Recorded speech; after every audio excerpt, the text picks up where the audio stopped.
warahmatullahi wabarakatuh. Bismillahirrahmanirrahim. Alhamdulillahirabbil alamin. Wassalatu wassalamu ala asyrafil anbiya wal mursalin sayyidina wa maulana Muhammadin wa ala alihi wa sahbihi ajma'in. Radina billahi rabba wa bil islami dina wa bi Muhammadin nabiyya wa rasula wa bil qur'ani imama. Rabbana zidna 'ilman nafi'an wa rizqna rahmatan bila.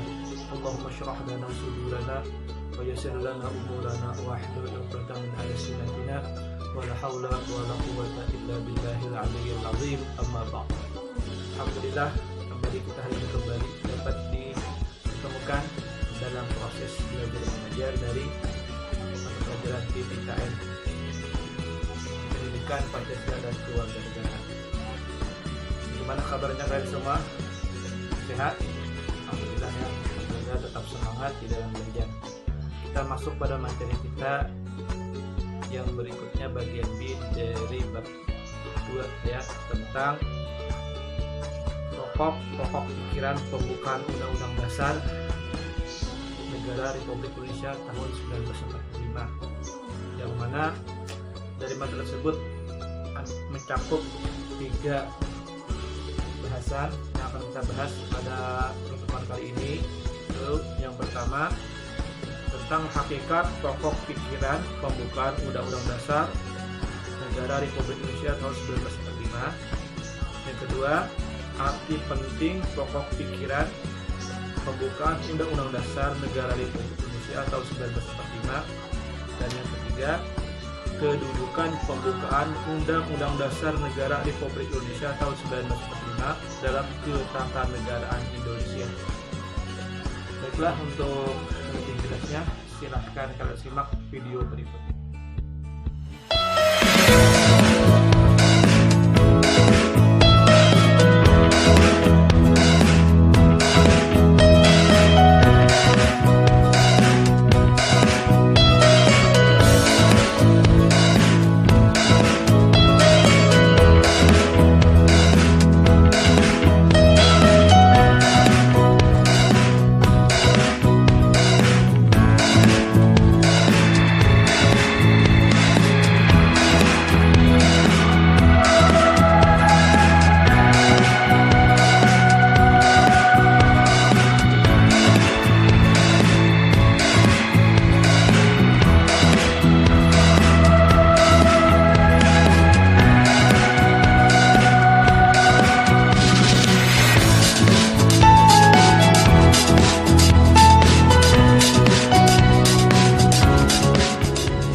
B. Pokok pikiran pembukaan Undang-Undang Dasar Negara Republik Indonesia tahun 1945. 1. Hakikat pokok-pokok pikiran pembukaan Undang-Undang Dasar Negara Republik Indonesia tahun 1945. Selain mempunyai makna yang sangat mendalam, pembukaan Undang-Undang Dasar Negara Republik Indonesia tahun 1945 juga mengandung pokok-pokok pikiran. Pokok-pokok pikiran tersebut menggambarkan suasana kebatinan dari Undang-Undang Dasar Negara Republik Indonesia tahun 1945, serta mewujudkan cita hukum yang melandasi hukum dasar negara, baik yang tertulis maupun yang tidak tertulis. Pokok-pokok pikiran tersebut diantaranya sebagai berikut. A. Pokok pikiran pertama, negara melindungi segenap bangsa Indonesia dan seluruh tumpah darah Indonesia dengan berdasar atas persatuan, pokok pikiran persatuan. Pokok pikiran ini menegaskan bahwa, dalam pembukaan UUD Negara Republik Indonesia tahun 1945, diterima aliran negara persatuan, negara yang melindungi dan meliputi segenap bangsa dan seluruh wilayahnya. Dengan demikian, negara mengatasi segala macam paham golongan dan paham individualistis. Negara menurut pengertian pembukaan Undang-Undang Dasar Negara Republik Indonesia tahun 1945, menghendaki persatuan, dengan kata lain, penyelenggara negara dan setiap warga negara wajib mengutamakan kepentingan negara di atas kepentingan golongan atau individu. B. Pokok pikiran kedua, negara hendak mewujudkan keadilan sosial bagi seluruh rakyat Indonesia. Pokok pikiran keadilan sosial. Pokok pikiran ini menempatkan suatu tujuan atau cita-cita yang ingin dicapai dalam pembukaan UUD Negara Republik Indonesia tahun 1945, serta merupakan suatu kausa finalis sebab tujuan. Dengan demikian, penyelenggara negara dapat menentukan jalan serta aturan yang harus dilaksanakan menurut Undang-Undang Dasar untuk mencapai tujuan memajukan kesejahteraan umum yang berkeadilan. Pokok pikiran kedua ini hendak mewujudkan keadilan sosial yang didasarkan pada kesadaran bahwa manusia mempunyai hak dan kewajiban dalam kehidupan masyarakat. C. Pokok pikiran ketiga, negara yang berkedaulatan rakyat, berdasarkan atas kerakyatan dan permusyawaratan perwakilan. Pokok pikiran kedaulatan rakyat. Pokok pikiran ini mengandung konsekuensi logis bahwa sistem negara yang terbentuk dalam Undang-Undang Dasar harus berdasarkan atas kedaulatan rakyat dan permusyawaratan perwakilan. Pokok pikiran ini sesuai dengan sifat masyarakat Indonesia yang selalu mengedepankan asas musyawarah untuk mufakat dalam menyelesaikan suatu persoalan. Pokok pikiran ketiga ini merupakan pokok pikiran kedaulatan rakyat yang menyatakan bahwa kedaulatan berada di tangan rakyat dan dilaksanakan menurut Undang-Undang Dasar. Pokok pikiran inilah yang merupakan dasar politik negara. D. Pokok pikiran keempat, negara berdasarkan atas ketuhanan yang Maha Esa, menurut dasar kemanusiaan yang adil dan beradab. Pokok pikiran ketuhanan.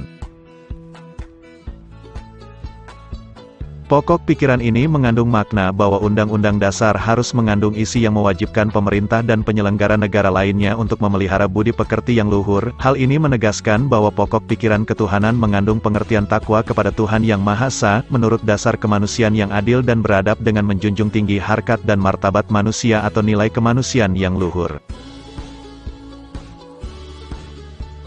2. Arti penting pokok pikiran pembukaan Undang-Undang Dasar Negara Republik Indonesia tahun 1945.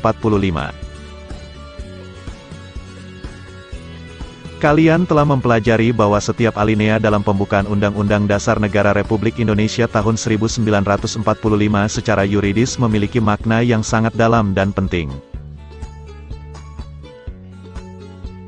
Demikian juga dengan pokok-pokok pikiran yang terkandung dalam pembukaan Undang-Undang Dasar Negara Republik Indonesia tahun 1945.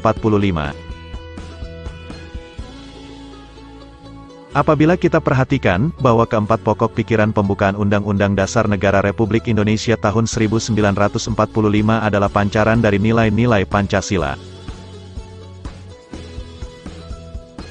Kemudian penjelasan Undang-Undang Dasar Negara Republik Indonesia tahun 1945 sebelum amandemen menegaskan bahwa pokok-pokok pikiran tersebut meliputi suasana kebatinan dari Undang-Undang Dasar Negara Indonesia. Pokok-pokok pikiran ini mewujudkan cita-cita hukum, reside, yang menguasai hukum dasar negara, baik hukum yang tertulis, Undang-Undang Dasar, maupun hukum yang tidak tertulis. Undang-Undang Dasar menciptakan pokok-pokok pikiran ini dalam pasal-pasalnya. Berdasarkan pengertian ini, dapat disimpulkan bahwa pokok pikiran yang terkandung dalam pembukaan Undang-Undang Dasar Negara Republik Indonesia tahun 1945 adalah sumber hukum tertinggi di Indonesia. Konsekuensi dari kedudukannya sebagai sumber hukum tertinggi di Indonesia, pokok-pokok pikiran yang terkandung dalam pembukaan Undang-Undang Dasar Negara Republik Indonesia tahun 1945, dalam realisasinya harus dijabarkan dalam semua peraturan perundang-undangan yang berlaku di Indonesia, seperti ketetapan MPR, undang-undang, peraturan pemerintah, dan sebagainya. Dengan demikian, seluruh peraturan perundang-undangan di Indonesia harus bersumber pada pembukaan Undang-Undang Dasar Negara Republik Indonesia tahun 1945 yang di dalamnya terkandung asas kerohanian negara, yaitu Pancasila. Semangat pembukaan dan pasal-pasal UUD Negara Republik Indonesia tahun 1945 pada hakikat merupakan satu rangkaian kesatuan yang tak dapat dipisahkan. Pokok-pokok pikiran pembukaan Undang-Undang Dasar Negara Republik Indonesia tahun 1945 juga memiliki arti penting dalam konteks hukum dasar. Seperti yang telah kita ketahui, di samping Undang-Undang Dasar, masih terdapat hukum dasar yang tidak tertulis yang juga merupakan sumber hukum, yaitu aturan dasar yang timbul dan terpelihara dalam praktik penyelenggaraan negara. aturan dasar tersebut, yang disebut konvensi atau kebiasaan ketatanegaraan sebagai pelengkap dalam Undang-Undang Dasar, aturan dasar dalam pasal-pasal UUD Negara Republik Indonesia tahun 1945, merupakan perwujudan dari pokok-pokok pikiran yang terkandung dalam pembukaan Undang-Undang Dasar Negara Republik Indonesia tahun 1945, yang tidak lain adalah nilai-nilai Pancasila. Sementara itu, Pancasila sendiri memancarkan nilai-nilai luhur yang telah mampu memberikan semangat dan terpancang dengan hikmat dalam perangkat Undang-Undang Dasar Negara Republik Indonesia tahun 1945. Sekian tadi paparan video yang kita sampaikan, semoga dapat disimak dan memahami dari materinya. Oke, anak-anak semua, Bapak berharap kalian bisa menyimak dan memahami dari materi yang sudah Bapak sampaikan tadi.